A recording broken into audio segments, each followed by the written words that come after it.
You know, I didn't mean to do the Fox theme, the 20th Century Fox, but I ended up doing it accidentally, so I guess that's just what the intro to this is gonna be now. Yep. It's actually 21st century is the thing that really fucks you up, though. Yeah, it's a 21st century digital fox. Yeah. It doesn't know how to read, but it has a lot of box. Fire!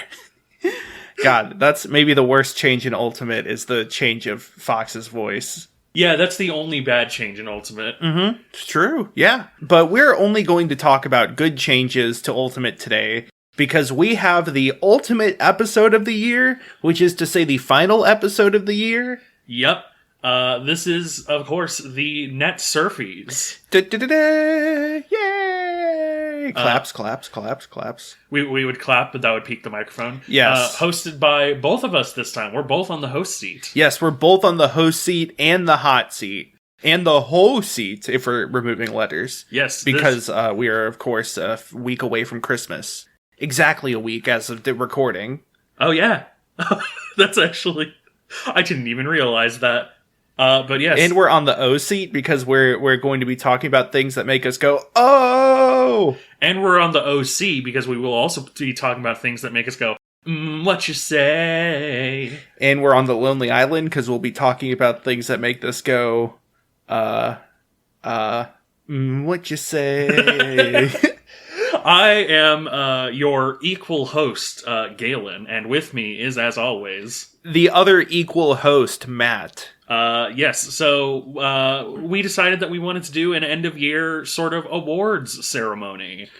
Yes. The fun thing about award ceremonies is that since they're all made up, you can make your own award ceremonies. Decentralized awards. They should have votes for awards. I mean, they do, and that's how Dream won Content Creator of the Year. Oh, God, you're right. But we have our own Content Creators of the Year that we can talk about, and other things. Yes. To briefly explain, we have a list of categories that we're going to be going through, and we'll, explain why, whatever's on that category is on that category. But for the, positive categories, I want to stress that when we pick a best, that does not mean that any of the others are not good. So if something is on this list, it means that it is worthwhile. It is worth your time. We also, just because something isn't, nominated, doesn't mean that we hated it. There's a lot of things that we would probably like, but we haven't gotten around to. A lot of those will be honorable mentions. Yes. Other honorable mentions are things that just barely didn't make the cut for one reason or another.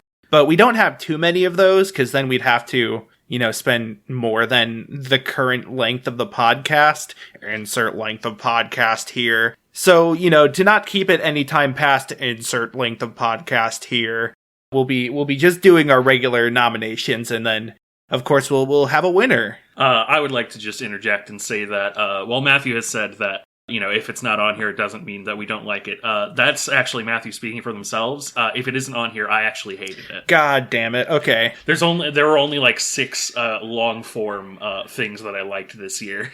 To be fair, the year itself was a long form thing, and I did not like it, so... Yeah. But there was a lot of good this year, so we're going to be focusing on that. Yes. Mainly. So yeah, what we're going to do is we're going to have each category, we're going to name the nominations, give a short little pitch on each of them, and then we'll name the winner. Yep. So let's just jump right into our first category. Yes. So the first category is Best Longest. So this is the category for long-form content. Obviously, with, YouTube video essays and or streams, they're very, very long, sometimes going up to 8 hours, especially for streaming. And so we wanted to honor those who put in the time. Yes, the long time. The nominees are, for Best Longest, Action Button Reviews, Cyberpunk 2077. The Action Button Reviews series has been fantastic. Tim Rogers is an inspiring writer, an inspiring critic as well. And I think Cyberpunk 2077 is the highlight of that. Even though I was genuinely debating whether to put that or the Tokimeki Memorial review on this sort of episode. But I think the structure and the content of the Cyberpunk review is very good, and it also does a good job at recapping the year in Cyberpunk as a whole. The Ludwig Subathon. Ludwig, a popular streamer, had 30, I believe, unbroken days of just complete streaming, with his channel never stopping streaming, even if he himself, was away from the camera. It was really impressive, and he broke the world record. There was a lot of fun during that time. A lot of other streamers got in on the event, and it was a really interesting sort of, get-together, basically. Noah Caldwell-Gervais, Resident Evil thorough analysis. Noah Caldwell-Gervais is another fantastic game critic, and he played through and reviewed every Resident Evil game, even the bad ones. And then some. I think he talked about the movies a bit as well. It's a great retrospective on a series that has kind of always been in the periphery of me, at least. And it goes up to 7 and 8, which are both sort of nominal, phenomenal, kind of returns to form. But seeing that whole journey and seeing it so eloquently discussed is a real treat. Quentin Reviews iCarly. Quentin Reviews is kind of more of a, cultural sort of critic, I would say at this point. Before iCarly, his two-part iCarly special, both of which were 5 hours long, he had multiple 5-hour videos one was over Fred. And he also had one after that was about Victorious, which is kind of continuing the series. But the important thing is that it really kicked off with a full retrospective of iCarly. And it was a really interesting way to sort of revisit. iCarly, I think, is very sort of half remembered by our generation, but also half remembered fondly. So it was sort of interesting to go back and actually sort of dissect it past the parts that we just remember towards the stuff that we probably put back in the back of our minds for a good reason. And Tim Heidecker's Office Hours, a live stream that Tim Heidecker did with 2 other comedians. I don't remember the names of, I'm very sorry. But it was a 10-hour live stream of him playing essentially a Joe Rogan parody, where the whole thing is filled with sort of quasi-philosophical fluff words, and him just going wow, that's so interesting the whole time. But it is great as a long-form character actor, parody satire of Joe Rogan in his general experience. So those are all of the nominees, but we do have a special mention, an honorable mention, which is JXC's Doctor Who video, 5-hour Doctor Who video. Unfortunately, neither of us did watch this. I am subscribed to JXC. I like their content quite a bit, but I had the time for everything Quentin reviews this year. I did not have the time for the Doctor Who video. So apologies, but, we would like to sort of shout them out still. Yes. And the winner is Noah Caldwell-Gervais, Resident Evil thorough look. I kind of said everything I wanted to say on it beforehand. Yeah, Noah Caldwell-Gervais is one of my favorite content creators, genuinely top 10. And seeing the absolute thorough sort of dissection in a good way was extremely interesting, especially because, like you said, it's kind of been on the periphery of my sort of vision. But it's also interesting to kind of have it in context of the time as well. And Noah does not ever waste a single minute. And with that, longest is out of the way, and we go on to smallest, which is our small creator of the year. Now, this is a bit of a ironic award to give. Yes. These are, of course, people who are larger than us, but smaller than large people. Yes. It's a bit of an ironic thing to have here, but I wanted to basically start this tradition now because we're going to be shouting out a lot of big people, but I want to also give a lot of love to the smaller form people. One of the people who we're going to be talking about here could have easily been someone on Best Longest, but yeah, I want to have a specific section to shout out all of the creators that you might not have ever heard of that deserve your time. Yes, these are all sub 100,000 subscribers on YouTube. I'm not sure about Twitch followers, but I'm assuming that's kind of the similar numbers for Twitch followers. for those that do both. I would probably say 10K, but But these are all people, specifically YouTubers, that we're talking about in this section. Yes. The nominees for Small Creator are Eric Crosby, who has been doing video essays on all of Arcane Studios games. He has some phenomenal examinations of sort of the cultural influences of Dishonored and the sort of political allegories within Dishonored, as well as a recent video that did a really interesting analysis of Area X and House of Leaves in context of Control, but more about the books than the game. Tess Snaker, spelled T-E-H Snaker. Snaker is a long-form video essayist who has really interesting sort of critiques of the games that he looks into. Notably, he has done every Yakuza game up to Yakuza 5, and is going to do a Yakuza 0 and Yakuza 6 video as well. But he has been putting out a whole lot of really, really interesting content. I believe his most recent video was over Watch Dogs Legion, and it was a really interesting sort of take on not just the game, but also a lot of Ubisoft sort of style and how the game could have taken cues from other video games. He's great. I like a lot of his content. Nizumi VA. Nizumi VA is she's done a lot of videos on Sonic games, sort of retrospectives on the series. Especially her most recent one is a hour-long retrospective of Sonic Heroes that I think does a good job articulating a lot of points that I've seen about it, as well as points that I've had about it, which was pretty neat to see other people mentioning those. Also, she did a really good video on the Germa Dollhouse and Inside, and how they present sort of a interesting look at the role of a content creator. And I believe as of releasing this episode, her most recent video will be a retrospective on Danganronpa 1. Nice. So, she does good content. Check it out. Bob Dunga. Bob Dunga is a kind of mid-2000s nostalgia creator. I could probably most compare her to Billiam, if you know Billiam, the bigger creator. It's a lot of very eclectic sort of videos over mid-2000s products and stuff with a kind of specifically feminine edge as well, because there's a lot of interesting girl toys from that era.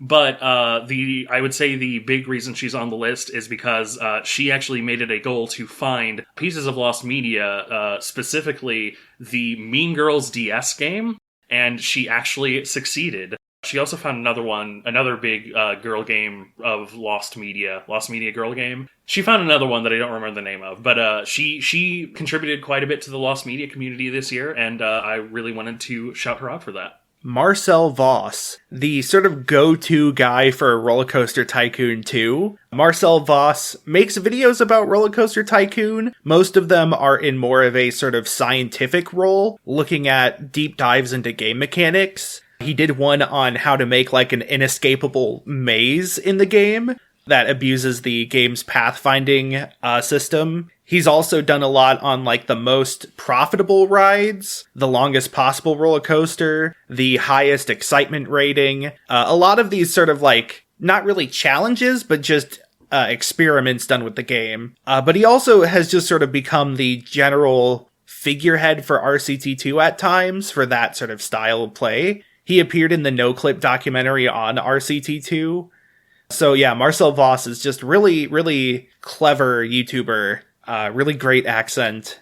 He does do live streams on Twitch, but I think it's a smaller following than on YouTube. So, still counts. And those are our picks. But there is actually one more I wanted to add before we go to the honorable mention. Oh, yes. Please. Which is Jack of All Spades 98, who is a chain reaction artist, or as some people might know it, Rube Goldberg machines. He does a style of very, very physics-based chain reactions that use a lot of interesting applications of magnetism, potential energy, bands and things that are being pulled in specific ways. It's hard to explain, but what it ends up being is these sort of whimsical contraptions that move the pieces around in different ways that you wouldn't really expect. And all of his machines end up being these really fun treats of like slowly but steadily pulling out these new tricks and new sort of applications of basic physics properties. That sounds extremely interesting. I think you've shown me some of his videos, and yes. Yeah, they are a treat. But we also have an honorable mention, which is Hazel. Hazel is a small creator who does a lot of like anime and manga like deep dives, but also does sort of a lot of deep dives into just kind of whatever she wants. One of my favorite videos is over the Flatwoods Monster, just finding every single instance of this random cryptid in video games. But we both really love her content, and she probably would have won, but she very recently broke 100K. Yes, so that puts it over the target amount for us. Yes, so good for her, but also you couldn't have waited like a month? 1 month. Mm-hmm. Yeah, a lot of her content is based around like 90s and 2000s anime, especially in like early web content, Web 1.0. So it's really interesting to see for like the time capsule aspect. Yeah. And the winner for small creator is Bob Dunga. Bob Dunga is probably one of my favorite creators, and we really wanted to shout her out for getting lost media, like just sort of knuckling down and being like, I'm gonna try and contact people and find this ROM, and she succeeded, and it was really cool. Yes. All right. Next up is best live stream. This is for a live stream that happened live. I know that sounds weird, but we have, like, when people talk about streaming stuff nowadays, a lot of times they mean like on Netflix or Disney Plus or something. So this is specifically for live streams, and not just live streamers, but specific streams. Yes. So without further ado, the nominees are the Germa 985 Dollhouse. This was a massive undertaking by Germa 985, Germa as he is colloquially known, to kind of like replicate The Sims and have his viewership play him as a Sim. He did a really good job at sort of acting like a Sim acts, but also his running commentary that was sort of very antagonistic with chat was also just a wonderful time.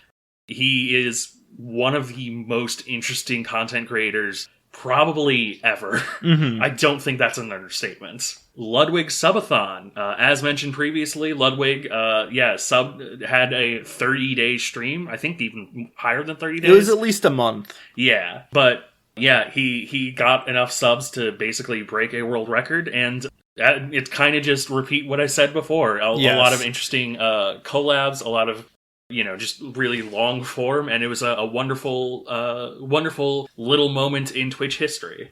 Sprunk moment. This specifically refers to a Vinesauce Joel stream, Varg Skeletor, where he played the Grand Theft Auto Trilogy remaster and proceeded to spend $500 in-game dollars on soda from a soda machine, which ended up crashing the game and corrupting his save file on his Switch. It's sort of, for a while, Sprunk was starting to become a, like, slang colloquialism for things crashing, especially related to games. But the whole time he was drinking it, he also was, like, playing inspirational power metal and playing a video of a guy cosplaying Big Smoke chugging a 2-liter. It was sort of just a fever dream experience to be had, but it was one of the best jokes, one of the best bits of a live stream all year. And also one of the quickest turnarounds from VOD to highlight video. Yes. Joel is notorious for having late highlight videos. Funny Rave presents Sweet Baby Raves. Funny Rave is a internet rave music festival held on Twitch, where basically just a lot of different artists do different sets that are about 30 minutes to an hour long. And these range from anywhere from like DJs to electronic artists to rock artists to YouTube music video makers, mashup artists, a whole slew of sort of modern day internet based music subcultures. And Funny Rave is where it all kind of coalesces into a funny rave. And finally, Tim Heidecker's Office Hours. As mentioned before, it was Tim Heidecker and two other comedians sort of playing the role of a Joe Rogan. Hi, I'm Jim Rogan. Hi, I'm Jim Rogan. I'm the negative universe Joe Rogan. I question my guest topics. I bring in cited sources. I do not take horse paste. I take vaccinations. Yes, there isn't a whole lot that I can say that wasn't already said by Matthew, so do we want to continue to our honorable mention? Yes, honorable mention goes to Trial by Fieri, the Griffin McElroy Legend of Zelda A Link to the Past randomizer run, where he plays as Guy Fieri and has to get the Pizza Force. It just recently started, which is why it's in the honorable mentions, but it is a really enjoyable time, both because the concept is funny and because he is playing a one-hit randomizer where he dies in one hit. And so seeing him power through the randomizer is quite an experience. And the winner of Best Live Stream of 2021 is the Germa 985 Dollhouse. Yeah, Germa is your favorite streamer's favorite streamer. He always does really interesting things. It should be noted that one of the main people behind the actual plugin was Kraken in his company, and a lot of that backend wouldn't have happened without him. They also just had stellar direction, getting everything coordinated. Everybody kind of collaboratively improvising different solutions based on what chat did. Also, there were guest appearances by Ludwig and Kit Boga, which were very good. The whole stream is fantastic, but it was a whole production by more than just Germa, of course. And I don't think that can go unsaid. So with live stream, we move on to the exact opposite of a live stream, which is a stream that isn't live. These are best edited content. For content that is not quite long, though maybe long, but not live streamed. Instead, edited scripted content, mainly YouTube videos. I think all of these technically are YouTube videos. Yeah. But these are not corporate productions. They're not big. These are small creators. Yeah. And the nominees are Action Button Reviews Cyberpunk 2077. Not much else to say. Noah Gervais's Resident Evil video. Once again, not a whole lot else to say. We've already talked about him. Donkey's Week of Bad Videos. This was the week where he decided to stop making good videos and proceeded to do a huge satire of the YouTube and Twitch metagame, including 3 Among Us videos. And 3 videos where he cancels various Among Us video dates. This is also where he put up a Jake Paul poster in his streaming room and it kept falling down. And so by the end it was horribly torn up and covered in tape. Oh, man. The final Devolver Direct. I believe we spoke of this, and yeah, it was a quite momentous occasion to get a Devolver Direct that, kind of continued the story, but not really. And, Devolver Direct has always been probably the most looked forward to, E3 presentation behind, well, for internet nerds like us, it always is. For the past 5 or so years since they've been doing them, I mean. Yeah, and so, it's sort of insane that it's the final one, but I'm really happy that it ended on such an interesting note. Mm-hmm. The H.H. Gregg collab. The H.H. Gregg collab was a massive hour-and-a-half-long YTPMV collab hosted by Torjas. And it is just sort of a culmination of the YouTube Poop music video community. There's a lot of art, a lot of attention to detail, a lot of really clever ideas, all centered around a shared source of the H.H. Gregg Christmas in July commercial, as well as a few other H.H. Gregg things and Cheezosaurus Rex, the Kraft mac and cheese commercial. It is a sort of just a roller coaster of internet art at its finest. And finally, the Mandela catalog. Analog horror really shot up this year. There's been a lot of examples like Local 58 or, Alex Kansas. For my money, the Mandela catalog is probably the most interesting and I think was the most sort of widely sort of recognized, even if it was in memes. It is a really well done series. And I think that it is probably the best sort of single, like, if you want an example of what analog horror has to offer, the Mandela catalog is where you want to start. Even if there's some very silly parts, it's still very, like, part of the charm, I would think. And the winner is the H.H. Gregg collab. Yeah, it's hard to explain if you're not familiar with YouTube Poop music video, but even just listen to any 10 minutes of this and you'll kind of understand the undertaking that went into this. Yes, a single like YTPMV is its own undertaking, and so to get an hour and a half full of content of just a whole bunch of creators getting in, using one source and still making it their own is, like, absolutely insane. Yes. All right, so we're switching gears a bit because we've talked about good things, but now we're going to talk about bad things. Yes. This is a special category called Dumpster Fire of the Year. Yes, we don't want the whole thing to be negative. We only want a little bit to be negative, but there are some funny things that are just absolute trash that we really want to highlight as just the pinnacle of terrible things. And without further ado, the nominees are the Grand Theft Auto Remaster Trilogy. It is, Rockstar took 3 of the most beloved video games they've ever touched and made them not really bad, but they've just brought with them so many issues from, like, bugs and weird remaster things, like that bug where it flattens a car if you drive left and right, or how they had a lot of upscaled textures that they didn't quality check. So a lot of them have, like, jokes that were just ruined by the AI upscaling it incorrectly.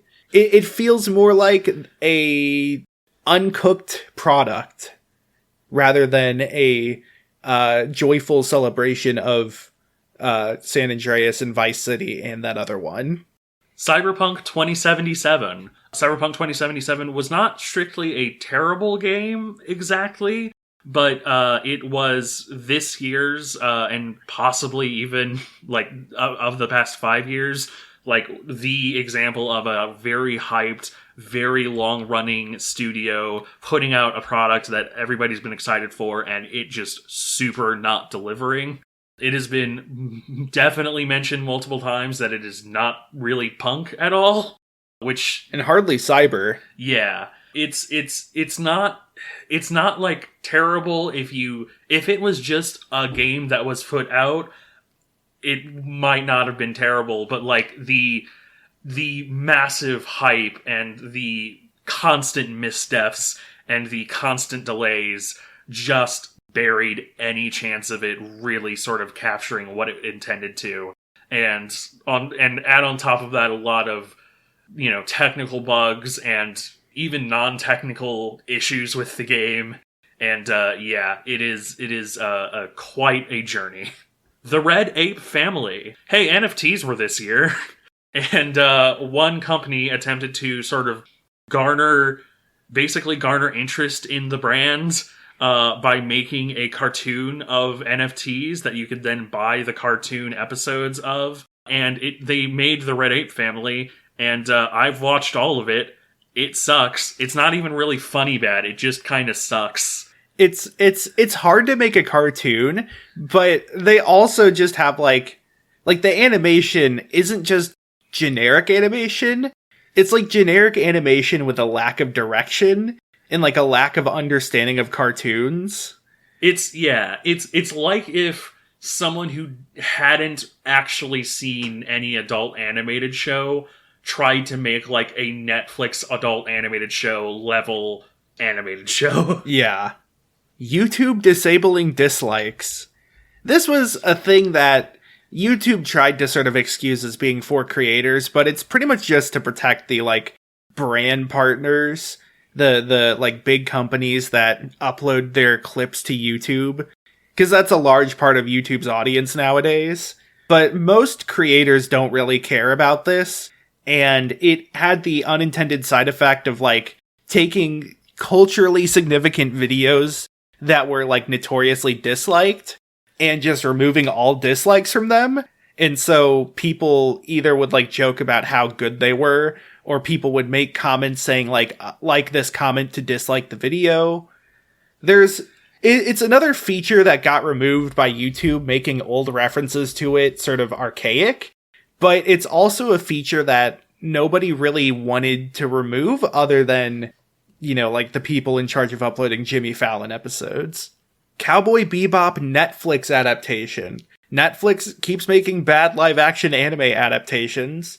This one has the also side effect of having really poorly written dialogue that is not funny.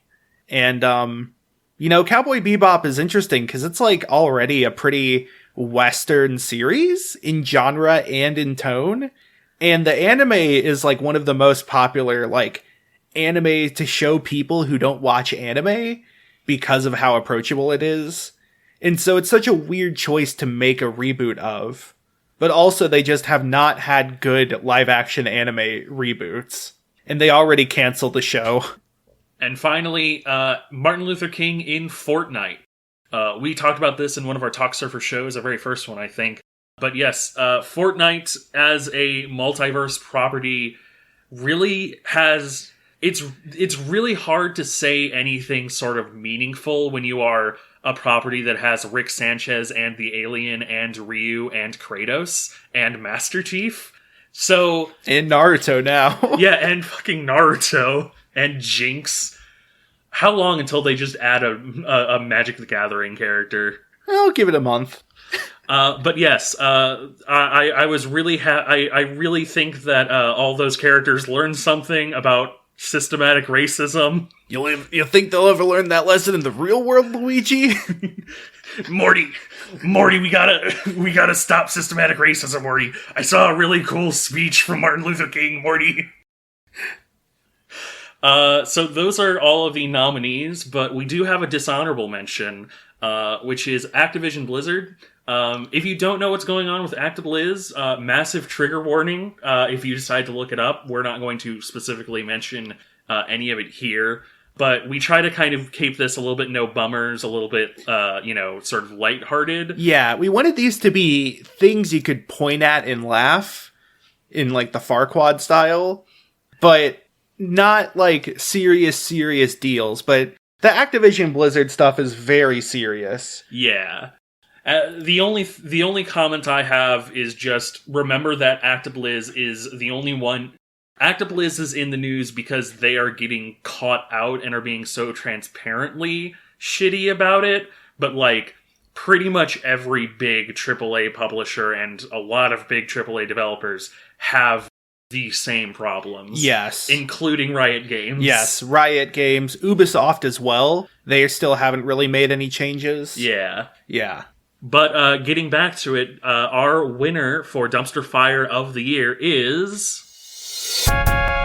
Cyberpunk 2077. I want to mention that it's not just the game at times, it's everything around it. Like how there was a reviewer that had epileptic seizures because one of the artists in the game implemented a color pattern that was known to give people epileptic seizures. I had forgotten about that. Yeah, they're like a literal medically to induce seizures thing. Yeah. Or the fact that there's all the Keanu Reeves-ness going on around it and how it kind of turned into a giant meme before it even started. Or how it handled that whole image of a trans person controversy. God, yeah. There's a lot to comment about Cyberpunk that isn't in the game, and then there's also a lot to comment about it that's in the game. Like how it botched any sort of RPG progression it was intended to have. I would argue that the biggest, most egregious in-game thing, possibly even a little bit beyond the trans quote-unquote controversy, I say quote-unquote because it's just CDPR being shitty to trans people, is the Judy questline where you create a worker-owned...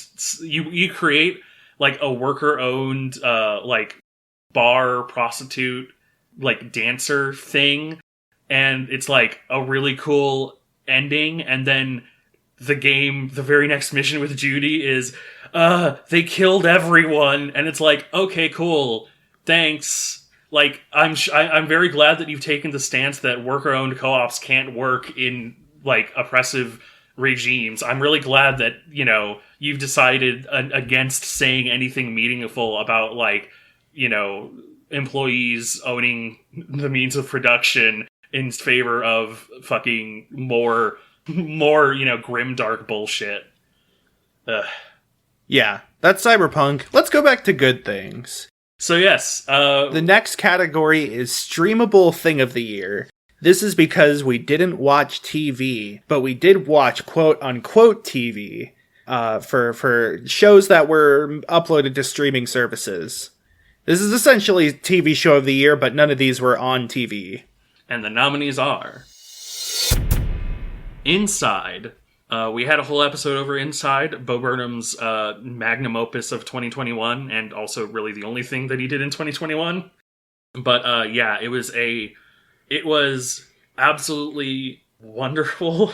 It very much encapsulated the whole pandemic experience, and a lot of it was very funny on top of it as well.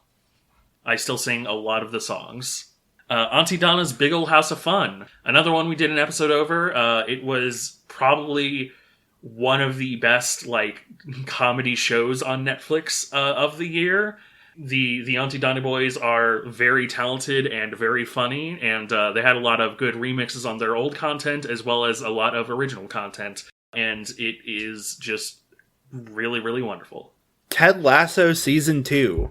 Ted Lasso is a like surprisingly positive comedy. There's a lot of comedies that are negative or are about horrible people, but very rarely do you get one that's about people who are generally like good and trying to help others for the better, and they like learn and grow for the better. Ted Lasso is inspiring, and Ted Lasso Season 2 just further analyzes that. It builds off of the first season in a way that feels meaningful rather than repetitive. And Invincible, the superhero series, the adaptation of the comic of the same name, a surprisingly brutal at times series, but of course it was written by Robert Kirkman, so it makes sense. Invincible is a fantastic sort of adult animated series. It's not crass. It is, smart. It's very, very, like, realistic in some ways. It has really good character relations. It also has one of J.K. Simmons' best performances, which is a high bar to fill. And it gave us some really good memes. I didn't even put the Invincible memes in the, oops, I might have spoiled the category. Oh no. But, yeah, it's a great series, great action, good choreography. And those are all of the those are all of the choices this year, the nominees. But we do have an honorable mention, which is Squid Game. Neither of us have watched it. It's very culturally relevant. It kind of blew up, which was surprising for a series in Korean. And it was proceeded to be completely taken out of its intended message, with people misrepresenting it. It did make me want to read Kaiji again, though, so that's good. If you haven't seen Squid Game, go ahead and just look up Squid Game, Fortnite, FNAF. No, it's Squid Game, FNAF, Bendy, Friday Night Funkin' animation, and you'll find a cool thumbnail. I won't spoil the surprise of what it has. And the winner is Inside. Ooh, nice. Yeah, Inside. It's haunting. It's beautiful. It sticks with you, probably for years to come. Mm-hmm. Bo Burnham is a very talented creator, and as sort of mentioned before, like, it's a really interesting look into the creative process, especially under duress, kind of, and under the stress of a pandemic that we are still kind of going through. So, yeah, it is a absolutely wonderful piece of art. Our next category is Surprise of the Year, and here to introduce it is Cypher from Valorant. Come on stage. Hey, I'm so glad I could be here. Hey. You know, after you gave me that job for the whole internet creepypasta part, I was kind of wondering that I wouldn't come back here, but I'm so glad that you guys could have me again. Oh, am I supposed to be reading off the nominees now? Do I need to do this? I mean, do you want to? We can take it back over from you. You know what? I'll read this for Galen's spot. Galen, you can go sit over there. Oh, thank you, Cypher. I'm just gonna sit down. Just gonna sit down over here. Awesome. Now, the nominees are Mario Party Superstars.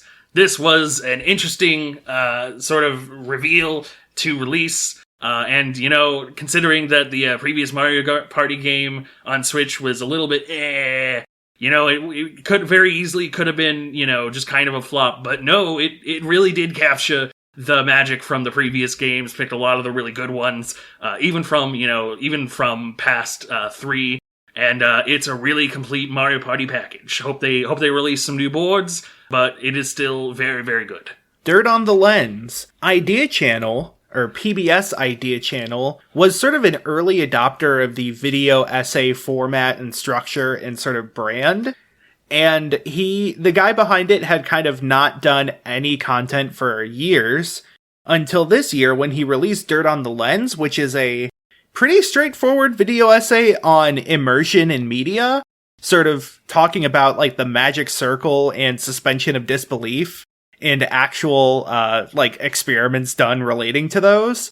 It's very interesting if you're into this sort of greater meta science of entertainment, as well as just somebody who is, maybe at the peak of their field. Nickelodeon All-Star Brawl. Not All-Star Battle, which is a JoJo's game subtitle. Nickelodeon All-Star Brawl is a platform fighter featuring Nickelodeon characters, and it's made by the devs of Slap City, and so it is actually a very well-made fighting game for the most part. The biggest problems are problems that Nickelodeon itself imposed, but the game itself is very solid, and they are still adding content to it. They just added Garfield. Deltarune Chapter 2. Deltarune, obviously, the kind of sequel, not exactly sequel to Undertale by Toby Fox, got the Chapter 2 patch, kind of out of nowhere. Honestly, I kind of think a lot of people were expecting Chapter 1 was always going to see, but then Toby Fox put out Chapter 2 and had sort of a more concrete announcement over, how many chapters it'd have and stuff. And it really injected a lot of lifeblood into the fandom, and it was a wonderful game on its own merits as well. So yeah, can't wait for the full package. And the Smash Bros. Fighter Pack 2. Smash Bros. Ultimate, of course, is done adding characters and updates to the game, but Fighter Pack 2 gave us some of the most interesting characters, such as Minecraft, and Kazuya from Tekken, and Sora from Kingdom Hearts. These are characters that nobody would have thought would be in Smash, and not only are they in Smash, but they also have pretty interesting and neat character sort of move sets. Smash is really an ultimate package of crossovers now, it feels. And that's also not to mention Sans and Shantae that were added as Mii costumes. Gotta add Sans and Shantae as Mii costumes. And with that, the winner of this year's Surprise of the Year... Oh, hang on one sec. Let me get out of here so that Galen can come back. Oh yeah, thank you, Cypher. Hey, don't let the door hit you on the way out. Anyway, the Surprise of the Year is... Nickelodeon All-Star Brawl. This is a game that makes me feel like I can tech, despite not really knowing how to. This is a game that... It was like a perfect idea. Maybe the execution wasn't perfect, but I think the acceptance of like the indie platform fighter community scene in making a game for a big name like Nickelodeon ended up making a good game rather than just like hiring a shovelware studio, and it ended up making a good game. It's hard to really say much else on it. Yeah, you can have Patrick Star, slam dunk people into the blast zone against like Ong, who's doing funny air spin moves and making a funny face with his taunt. Yeah, it is slightly jank in the best possible way, and honestly, like a really good sort of step up from. I think it's a really good step up from Ultimate without being as technical as something like Melee. Yeah. So next we have Meme of the Year. This is the one I briefly spoiled, that will not have any Invincible memes, even though there were a lot of Invincible memes. A lot of really good Invincible memes that seem to be sticking around. These are memes that aren't just, like, funny, but they are interesting to some way. And that's why we have them on this list. Yeah. We tried to not get too recency biased with it, though, so, you know, hopefully we did well. The nominees are... Orb Pondering. Somebody found a cover of a Lord of the Rings book that had a wizard pondering an orb, and it was the right amount of non sequitur, silly, and genre to be a funny meme. And then people started adding, like, other orbs and characters in it, like Kirby as the orb. And it just kind of went from there. Everybody loves a wizard pondering its orb. Mordecai and Twilight Airplanes. This was a strange image that was created, I believe, years ago, but it really blew up this year. This strange image was made on DeviantArt, but nobody knows who posted it. Sorry, continue. You're good. I think just the wonderful sort of absolute bonkers bullshit of the image and the sort of crack ship really got people to, you know, fall in love with it. I also think that, I will say, I feel like one small part that might have helped it was this was around the time of ivermectin, and so people were talking about horses a lot. I also love when people made it good. They took the shitty art and, like, redrew it themselves. Yeah. Also, Haley from Paramore retweeted it, which was great itself. Among Us crewmate looks-alikes. I think this started this year. It's kind of hard to say given the general time frame of the last 2 years, but this is sort of everything that looks like a crewmate from Among Us. It is the sort of, how do I put it? It's the new current look-alike meme based on, like, a generic form, and that leads to people finding crewmates everywhere. But I think adding to it, not just the popularity of Among Us, but the joke of, like, crewmates trying to hide to kill you makes it even funnier. That this could be an imposter trying to stab you, but it's just, like, a cookie that someone took a bite out of, or a chair, or a trash can. We did a pretty deep dive into this meme in general, too. Yeah. The Ever Given. This was the boat that got stuck in January. It was the only good week of this year. Not maybe on a personal level, but probably on a world level. It was just a really, really, I wouldn't call it wholesome exactly because it stopped global trade, but it was very positive because it stopped global trade. Everybody had one thing to talk about, and that was what was positive. Yeah. And finally, Post This Cat. This one was kind of more Discord localized. There were a lot of images that were kind of like effectively playing on the sort of repost nature of various Discord images. A kind of common Discord meme is like talking about how you take one image in one server and then post it in every other server. And so the Post This Cat meme was, I think, born of that, where, like, you know, one would be like, post this cat instantly, and then post this cat with considerable delay, and post this cat whenever you like. And it was just a really fun meme to me. I think it played on the social trends, but without necessarily being negative. And also, seeing cats is always a plus. And the winner is... Can we pretend like airplanes in the night sky are like shooting stars? I could really use a wish right now. Horse right now. Horse right now. It's Mordecai and Twilight. This also had the sort of form recognition meme going on. Yeah. Where, like, blue and purple, especially in that specific colors, sort of became like that. I saw one of, like, a blue and a purple eraser, for example, just next to each other. One of my favorite little things was, I think I mentioned this in a previous episode, was someone who like painted Mordecai on one side of their face and then Twilight on the other. And so they would like sing one line and then turn around and sing the other. It was so good. It's the perfect blend of like kind of funny and wholesome, but like also definitely a shitpost. High effort shitpost. Yeah. All right, so the next category is pretty much just going to be me talking about it. Yeah. This is anime of the year. I watched anime this year. There was a lot of good anime this year. I technically watched anime this year, but I didn't watch any of this year's anime. Unless you, I guess, technically count JoJo's Part 6 Stone Ocean, but I didn't even watch all of that. That was also very recent, and so it's not on here. Yeah. So I guess that's our honorable mention at the start. Yeah, honorable mention, JoJo's is a good series as much as it's memed on. And Part 6 was, from what I've seen, very interesting. Sort of the Undertale of anime. Would you really... Sort of the Persona 5 of anime. Oh my god. Yeah, this kind of... this music giving me some JoJo's Bizarre Adventure vibes. It's just fucking prog rock.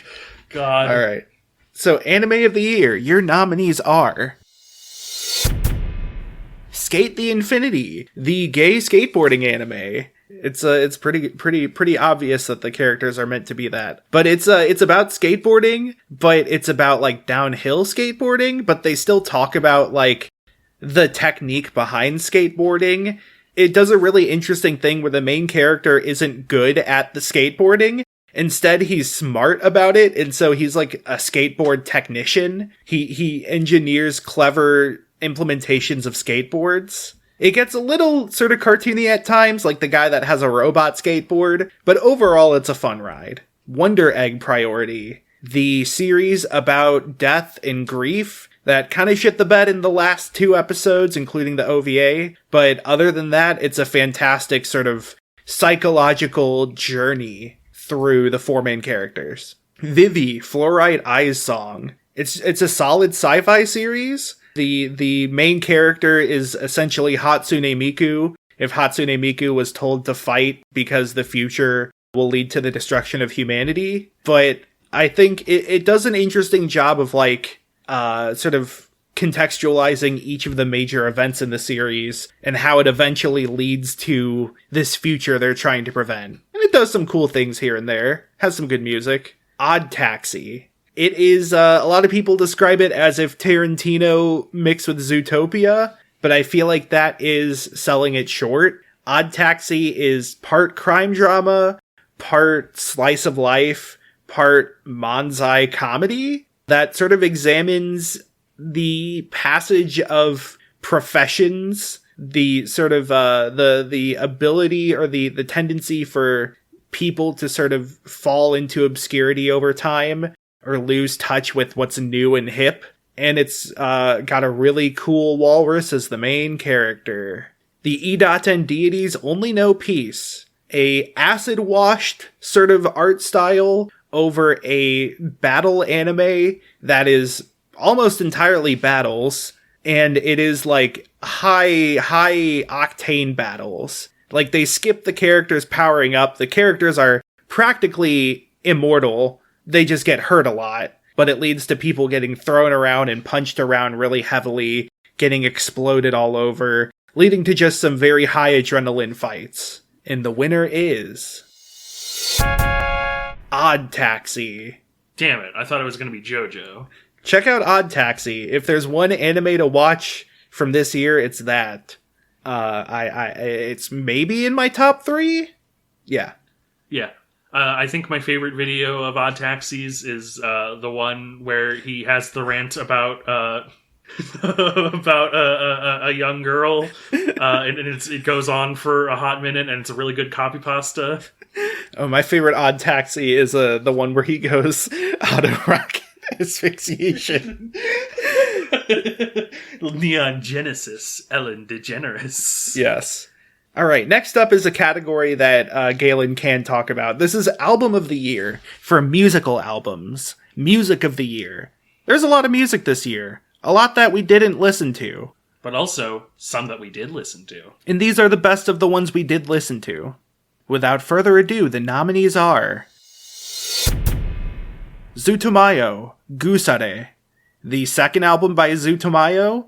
I feel like we just covered Zutomayo, so check out those episodes if you're interested in the band. The album is Very well put together, has a lot of different songs with different vibes and moods. I have to give a shout out to Hava and Engine Oil, my two favorite songs by them that don't have music videos. Michael M., Glasgow Moths. Michael M. is sort of a comedy rock artist, but not really, using lo-fi rock sort of sounds to make funny and sometimes poignant content about things like the internet and how it makes us hate things, or, how the subjectivity of experience in life. Or sometimes it's funny things like a person who keeps getting into fights even though they don't mean to. Michael M. is honestly kind of a, an honorable mention for small creator as well. Absolutely subscribe to Michael M. if you have never heard of him, because he deserves way more attention. All his music videos are done using default Shutterstock free artwork, and it's pretty great. Yeah, look up Shutterstock and Roll. It's a really good introduction to him. Mm-hmm. That's from his first album, though. But also check out his new album. Yeah. Sugar Rush High, Space Hay. This was one I talked about on Talk Surfer Show. It's a very, hyper pop by way of mid-2000s, kind of weird music, and I mean that in the most positive way. It has the sound of mid-2000s hyperpop, like I said, but it is clearly about, modern day sort of, relationships, or, parasocial relationships, maybe. It's definitely sort of, a niche that you have to have, a niche interest you have to have, but, it is done exceedingly well, in my opinion. We Are the Union, Ordinary Life. We Are the Union is a ska punk band that's been around for a while, and this is their most recent album, also one of their most powerful albums as a sort of mix of meditations on 2020's anxieties and gender experience. It sort of coincided with the lead of the band's coming out as a trans woman, and so there's a lot of songs about that and about other sort of finding yourself and your identity. And even if you're not trans, it's still very relatable. And it is a great sort of example of the modern ska scene, the new tone scene as it's called. And fittingly last is Pluffaduff, The Last Laugh. Pluffaduff is a mashup artist who has been around for a few years, done a lot of really good work, and had put out The Last Laugh, intending it to be the last mashup album that he ever did. I believe right? Yeah. And it ultimately was not. He then put out Baby I'm Back 5, which is the fifth of a trilogy using certain... fifth of a trilogy, yes. Fifth of a trilogy. Using certain sources, especially songs about being back. Mm-hmm. But yeah, The Last Laugh was put out intending to be a sort of final hurrah, and it is very funny, very well put together, and also just absolute bops. And the winner of the Album of the Year goes to Zutamayo Gusare. This should be no surprise if you've listened to us at all. Yes. This year. We basically just talked about Zutamayo, so yeah. Quite enjoy us some Zutamayo, quite enjoy us Nira and Unigiri. And Akane, or Akabasu. As I prefer to call her. Engine Oil's the one where she hits a microwave with a drumstick. It's a good song. Check it out. So next we have the meat and potatoes, our final two categories for today. These are Indie Game of the Year and Game of the Year, non-indie. First, we're going to do Indie Game of the Year. Yes. I just want to go on a brief tangent that, I've heard a lot of people say it's been a weak year for video games, but I think it's just because there hasn't been a cultural touchstone AAA, like God of War or Last of Us 2. Cyberpunk technically came out last year, but even then it wasn't a touchstone in the same way as those. But I think this year has had some incredible games, and that's what we're going to talk about today. Well, today, here, and now. So your nominees for Indie Game of the Year are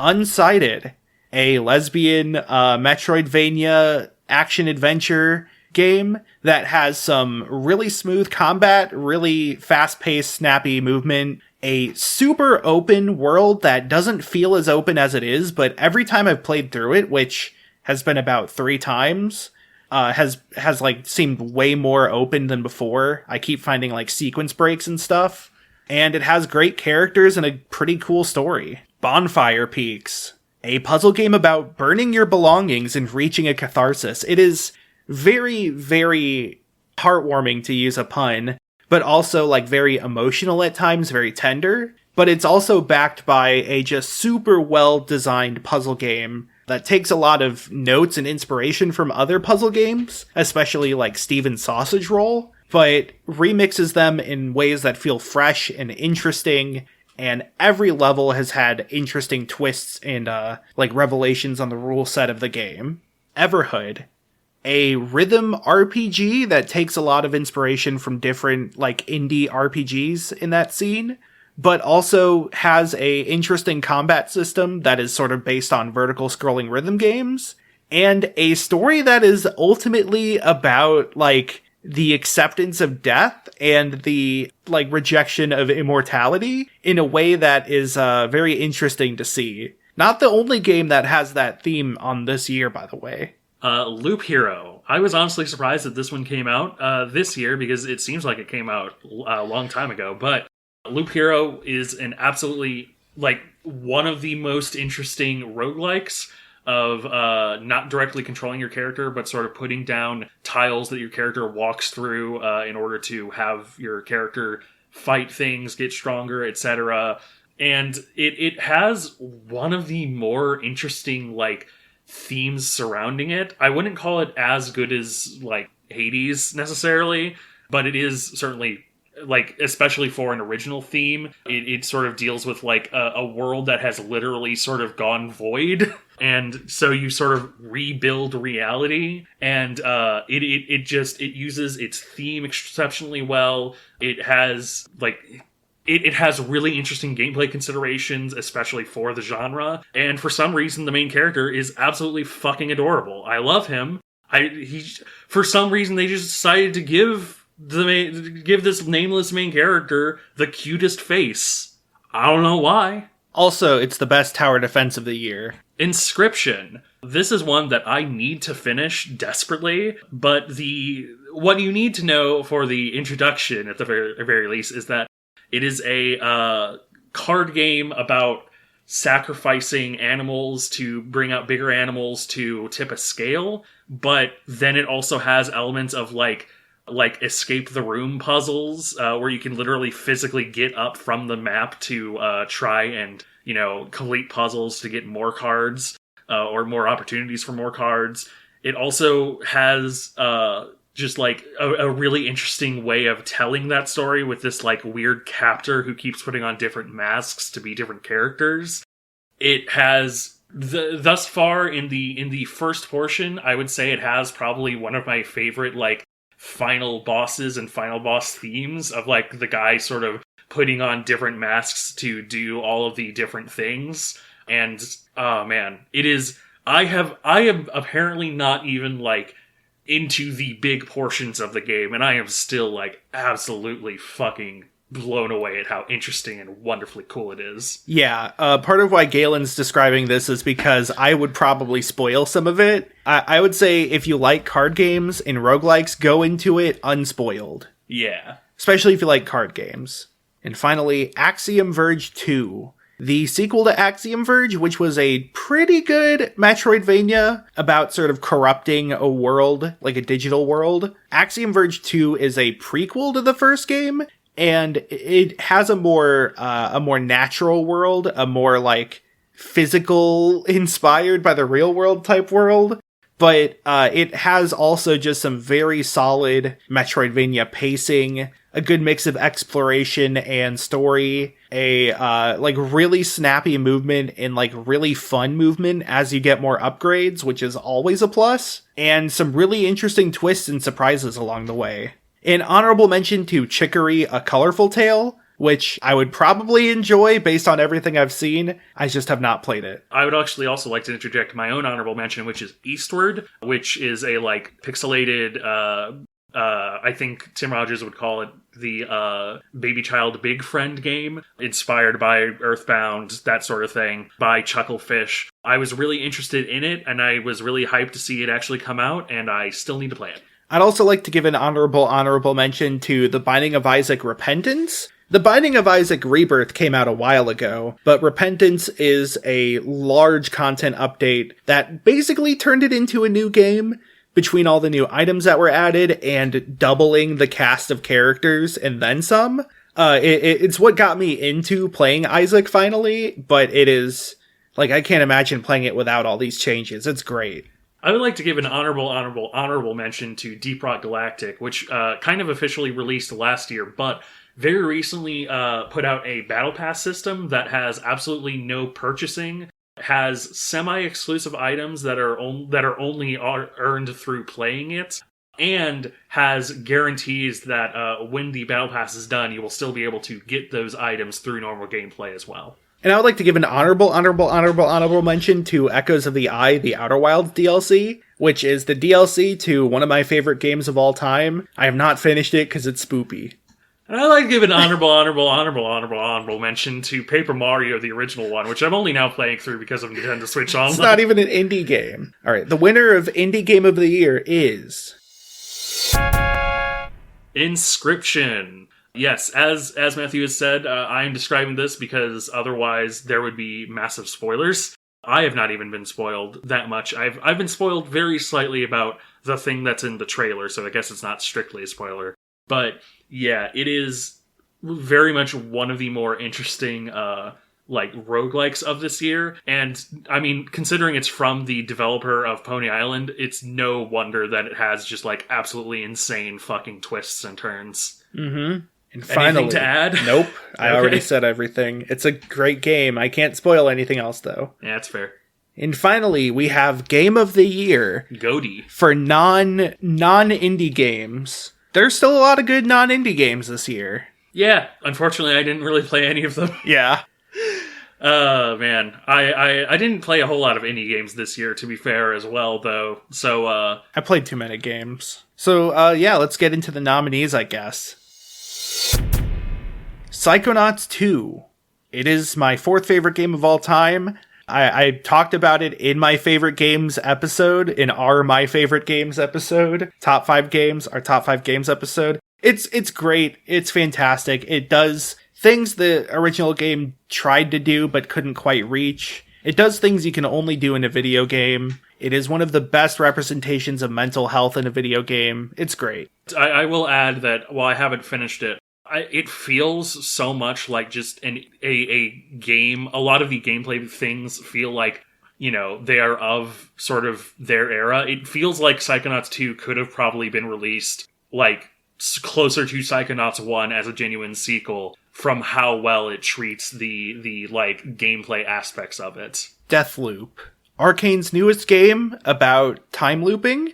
Maybe not the best time loop game, maybe not the best of this year. No, that one was 12 minutes, clearly. But it was a fantastic sort of stealth game mixed with action game where you're not really punished for de-stealthing, but it still makes you think about what you're doing. It has some great characters, great gunplay, great level design. It's Arcane at sort of their best, in a way. And also, it is the other game that talks about themes relating to death and immortality. And it has an Among Us joke. It's not really Among Us, but it's sort of Among Us. God. Deathloop is pretty great. Yeah. Metroid Dread. It's the new Metroid. It is refreshing to see that the people who make Metroid can still make a Metroid that's on par with other Metroidvanias. There's been almost exclusively indie games in that sort of genre in the past few years, many of which are very good. And so it's cool to see a new Metroid come out that is still very good as well. There's a lot of control updates that have sort of made it fit more in with modern sensibilities. And it's the conclusion to a storyline that's been going since the Nintendo Entertainment System, which is wild. Hitman 3, The World of Assassination Trilogy. Yeah, Hitman is... The new Hitmans are probably the best Hitman games. And so the World of Assassination trilogy just sort of gives you all of that. But on top of that, it also closes the story of the Hitman new trilogy, reboot trilogy. And it's very interesting. They do the same twist that they've done like 3 other times, but no, the gameplay and the sort of like, you know, semi-randomized but also still very you know, memorization based gameplay is still sort of exceptional, and it probably it deserves every accolade it's got. It has some of the best levels in the trilogy, and I don't say that lightly. I have made 2 tier lists over the levels of this game. And it has a really interesting detective level. Yeah, and it does the thing, like you said, the twist it's always done, which is Diana holding a football and waiting for 47 to kick it. Yeah. Neo: The World Ends With You, the sequel to my favorite game of all time. It is, it takes the foundation of the original and kind of turns some of the knobs and adjusts some of the levers in a way that not only makes the rules of the game within a game feel fresh, but makes them feel aggressive and like hostile to where you kind of know that something's wrong. It is a very convoluted plot, but I personally enjoy that. Its visuals and sound are all as good as they've ever been. It's still like some of the most fresh character designs and music. And the combat's really cool with sort of a character action tag fighter hybrid going on. It's a complete package, I would say. It's just a phenomenal game. Has some lag on the Switch though. And Guilty Gear Strive, the fighting game that could. No, Guilty Gear Strive kind of made fighting games popular again. Fighting games have been going through a bit of a renaissance, but I think Strive was the perfect mix of like aesthetics that appealed to a lot of people, with it definitely being the best looking fighting game out there. Gameplay that was simplified in some aspects to make it more approachable. Rollback netcode, meaning that it had the potential to have an active player base without bad connections or bad lag. I don't have enough time to get into rollback now, but it's a good thing overall. And it's kind of proven now to developers that rollback is the future. And of course, character designs that people memed. But Guilty Gear Strive is just a solid fighting game that's pretty well balanced, and it being successful, I think overall is a good thing for the genre. I have my own honorable mention this year, which is Persona 5 Strikers. It's not on this list because it's not a great game. Okay. But I like Persona 5. And I bought this and then didn't finish it. Yeah, but it's nice to see. It's nice to see more Persona 5 in the world. My honorable mention is BlazBlue Central Fiction, which didn't come out this year at all, but it did get a rollback update, and it is one of my favorite fighting games of all time. It is always very fun to play, even if I'm getting absolutely demolished. Oh, wait, hang on. Can I change my answer? Yeah. I'd like to actually nominate SMT 5, Shin Megami Tensei 5, for the honorable mention. I haven't played it, but, I mean, it's SMT. It's probably really good. Probably. I like the main character's character design. Yes. Very, very non-binary goals. Yes. And the winner of Game of the Year, the prestigious Netsurfie's Game of the Year award, goes to... This one gets a live drum roll because it's really important. Yes. Psychonauts 2. It was snubbed at the Game Awards, but we've given it an award here. Psychonauts 2 is just, it's like, I think there's something to be said about games that like use every part of the game to further its message or its theming, or really experiments with the genre. And I think Psychonauts is both, like, very traditional in its game design, but also the way it implements those to tell the story is very forward-thinking, in a way that Double Fine has always been pretty good at. Yeah, it's,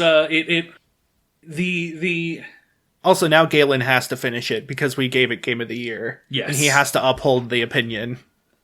Yes. Or else he is a faker. Man. Faker. I found you, faker. Faker. Wait, hang on, I've got the voices backwards. Yeah. You've been doing good deeds under my name. All right. Yeah. Yeah. Not much else to say on that, I guess. Though I did want to do a quick end of the year recap. Yes. So yeah, we've talked about our favorites of the year, but let's talk about our true favorites of the year, which is ourselves. Yes. So this has been our first year of Netsurfer Pro. The next time you hear us will be Netsurfer Pro Year 2, which is also Season 2, which will only matter in the case of podcast apps that separate by season, so you can filter through episodes better. I don't know, maybe there'll be something new, I don't know. But I wanted to sort of run the numbers on what we covered, because we generally cover a lot of different things, and that's sort of by design. We wanted a space to talk about sort of whatever was interesting. And so I've run the numbers on the different categories of what we cover, and I want to do it from least to most. So with 4 episodes, we have covered TV shows 4 times, which mainly includes streaming services. So things like Auntie Donna and Azoken. Yeah, obviously sort of streaming is the way of the future. Neither of us really have cable or anything, so it's a lot more curated, and so I feel like, it's a lot easier to sit through. It's the meme of, I can't start a whole new movie, but I can watch an entire show. Yeah. Movies are next at 5, which includes, it's based on episodes we've done, though two-parters are not separate episodes, but this means like the Santa Claus trilogy is one episode in this case. Yeah. Because we treated them all as one whole. And they certainly were all one whole. Yeah, I think I just don't watch a lot of TV or movies, which is why these two combined are like still pretty low. Yeah, I